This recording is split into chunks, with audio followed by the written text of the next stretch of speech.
بسم اللہ الرحمن الرحیم۔ السلام علیکم۔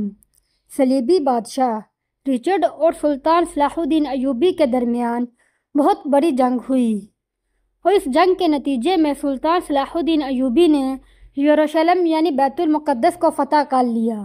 تو اس وقت سلطان صلاح الدین ایوبی کے پاس فوجی لشکر کی تعداد بہت تھوڑی رہ گئی اور سلطان نے یروشلم کو کسی جنگ کے فتح کے نتیجے میں حاصل نہیں کیا تھا بلکہ جنگ کے اختتام پر ہونے والے معاہدے سے فتح کیا تھا۔ اس وقت سلطان کے پاس سپاہیوں کی تعداد بہت کم تھی اور دوسری طرف صلیبی اور عیسائی بھی بہت کمزور پڑ چکے تھے، اس لیے انہوں نے سلطان کے ساتھ معاہدہ کر کے یروشلم سلطان کے حوالے کر دیا۔ یہ 3 سالہ معاہدہ تھا۔ صلیبی بادشاہ رچرڈ نے سلطان صلاح الدین ایوبی سے کہا تھا کہ میں 3 سال کے بعد بیت المقدس تم سے واپس چھین لوں گا۔ بیت المقدس نہ صرف مسلمانوں کے لیے بلکہ عیسائیوں کے لیے بھی بہت مقدس شہر تھا۔ بادشاہ رچرڈ نے آنے والے وقت میں سلطان کے خلاف بہت سی چالیں چلیں تاکہ سلطان کمزور پڑ جائے۔ جب سلطان بیت المقدس فتح کر کے واپس لوٹے تو آپ نے علی بن سفیان کو اپنے پاس بلایا اور کہا کہ کل صبح میرے دربار میں میری سلطنت کے بھیجے ہوئے جتنے بھی پیغام رساں آدمی ہیں ان سب کو اکٹھا کرو۔ علی بن سفیان نے کہا، حضور آخر اس کی کیا ضرورت پڑ گئی کہ تمام پیغام رساؤں کو اکٹھا کرنا پڑ رہا ہے؟ تو سلطان نے کہا کہ میں اپنی عوام کے ہر ایک بندے تک ایک خاص پیغام پہنچانا چاہتا ہوں جس کے لیے ہمیں ان پیغام رساؤں کی ضرورت پڑے گی۔ سلطان صلاح الدین ایوبی سے علی بن سفیان نے پوچھا، حضور وہ آخر ایسا کون سا پیغام ہے؟ تو سلطان نے کہا، وقت آنے پر تمہیں سب کچھ پتہ چل جائے گا۔ سلطان صلاح الدین ایوبی نے علی بن سفیان جو کہ اس کا خاص جاسوس تھا اور بہت عقل مند بھی تھا، وہ سلطان کے قریب آنے والی ہر مصیبت کو پہلے ہی جان لیتا تھا۔ علی بن سفیان جاسوسی کرنے اور جاسوسوں کو پکڑنے کا ماہر تھا اور عرب میں وہ اپنے نام کا لوہا بھی منوا چکا تھا۔ بڑے بڑے بادشاہ اس کی جاسوسی سے ڈرتے تھے لیکن کوئی بھی شخص اس کو نہیں پہچانتا تھا۔ صرف نام ہی سن کر بڑے بڑے بادشاہ کانپ جاتے تھے۔ تو تمام پیغام رساں دربار میں اکٹھے ہو گئے۔ سلطان صلاح الدین ایوبی دربار میں تشریف لے آئے۔ تمام پیغام رساں آدمیوں کو مخاطب کرتے ہوئے کہا کہ یہ میرا پیغام جا کر میری سلطنت کے ایک آدمی تک پہنچا دو۔ اور پھر سلطان نے کہا کہ یہ پیغام دو کہ سلطان کا حکم ہے کہ تم اپنے لڑکے اور لڑکیوں کی کم عمری میں شادی کرنا شروع کر دو اور شادی شدہ نوجوانوں کو حکم دو کہ اپنی بیویوں کے ساتھ زیادہ سے زیادہ وقت گزاریں، کیونکہ ہمیں اپنی سلطنت کو مضبوط کرنے کے لیے افرادی قوت کی ضرورت ہے جو کہ اس وقت ہمارے پاس بہت کم ہے۔ میں چاہتا ہوں کہ آنے والے وقت میں جب افرادی قوت کی ہماری سلطنت کو ضرورت ہو تو نوجوان اسلام کی سربلندی کے لیے اپنی جانوں کا نذرانہ پیش کریں۔ سلطان صلاح الدین ایوبی نے یہ بھی کہا کہ جو لڑکی یا لڑکے کا والد اپنی بیٹی یا بیٹے کی شادی نہ کر سکتا ہو اس کو سرکاری خزانے سے مدد دی جائے گی اور شادی کے تمام اخراجات حاکم وقت یعنی کہ سلطان صلاح الدین ایوبی برداشت کرے گا۔ پیغام رساں آدمی اپنے طے کیے ہوئے علاقوں کی طرف چل پڑے اور سلطان کا پیغام ہر گلی، ہر محلے، حتیٰ کہ ہر گھر میں پہنچا دیا۔ سلطان کا جاسوسی اور پیغام رساؤں کا نظام اتنا مضبوط تھا کہ سلطان محل میں بیٹھے کئی میل دور کے بادشاہوں کی خبر جان لیتا تھا اور سلطان کا پیغام اتنی تیزی سے لوگوں تک پہنچتا کہ اتنی تیزی سے ہوا بھی نہیں پہنچ پاتی۔ سلطان کے خاص جملہ بہت مشہور تھا کہ اگر تم نے دشمن کا ایک جاسوس پکڑ کر مار دیا تو سمجھو کہ تم نے دشمن کے 1000 سپاہی مار دیے۔ اور یہی وجہ تھی کہ سلطان نے اپنی زندگی میں بہت سی فتوحات حاصل کی۔ وقت گزرتا گیا اور سلطان اپنے مقصد کی طرف بڑھتا گیا۔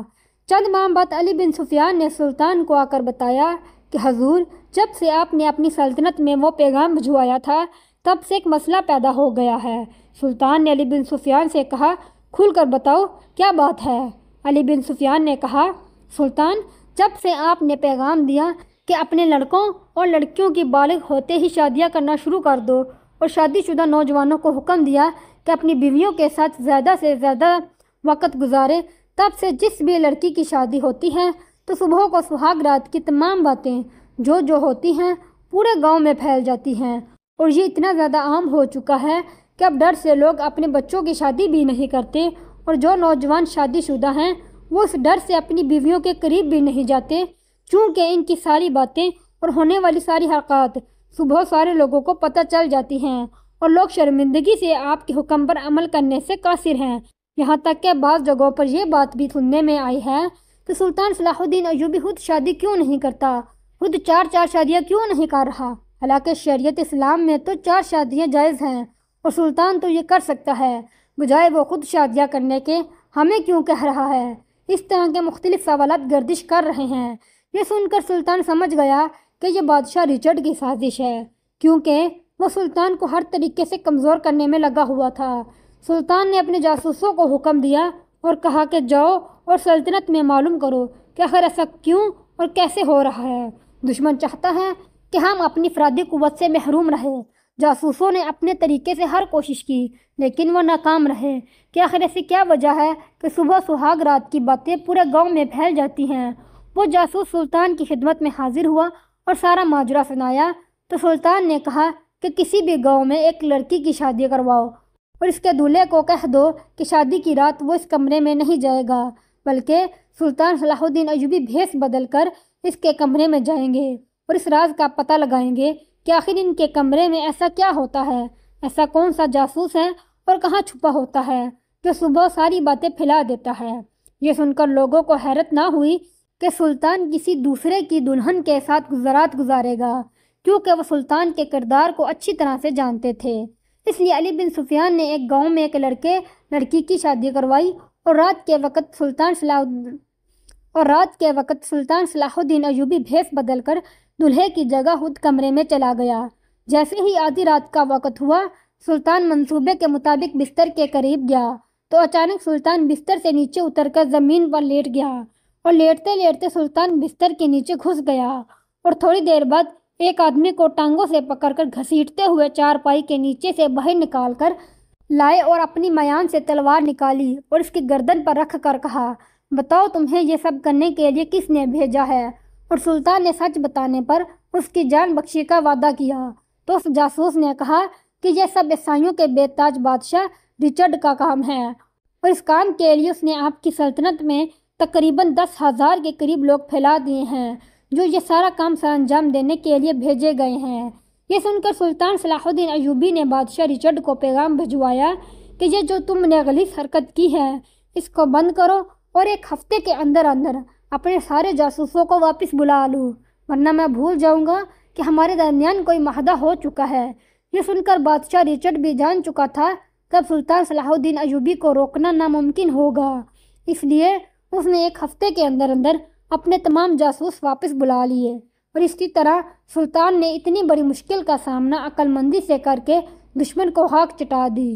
پھر اس دور کے تاریخ دان لکھتے ہیں کہ ہم نے اس دور میں اپنی آنکھوں سے ایک دن میں 200 شادیاں ہوتی دیکھی ہیں۔ اللہ تعالیٰ سے دعا ہے کہ وہ ہمیں بھی سلطان صلاح الدین ایوبی جیسا حکمران عطا فرمائے، آمین ثم آمین۔